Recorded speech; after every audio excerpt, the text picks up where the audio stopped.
Uric acid పెరిగింది అనగానే immediately protein ఆపేస్తారు. అసలు ప్రోటీన్ ఎంత తీసుకుంటున్నారో తెలియదు.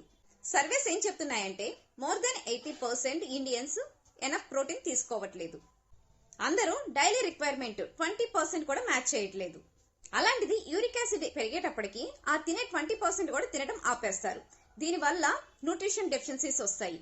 యాక్చువల్లీ యూరిక్ యాసిడ్ పెరగడానికి రీజన్ ఏంటి అంటే మనం తీసుకునే ఫుడ్స్ లో bakery foods, packaged foods, especially high fructose foods అంటే ఫ్రక్టోజ్ ఉన్న జ్యూసెస్ తీసుకోవటం అండ్ స్వీట్స్ కానీ రిఫైన్డ్ కార్బ్స్ కానీ ఆల్కహాల్ కన్జంప్షన్ ఎక్కువ ఉండటం, ఎనఫ్ వాటర్ తీసుకోకపోవటం కానీ ఇవన్నీ కూడా యూరిక్ యాసిడ్ ని ఇంక్రీజ్ చేస్తాయి.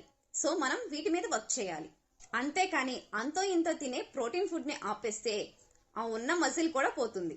So first healthy life style మీద ఫోకస్ చేస్తే ప్రాబ్లమ్ సాల్వ్ అవుతుంది.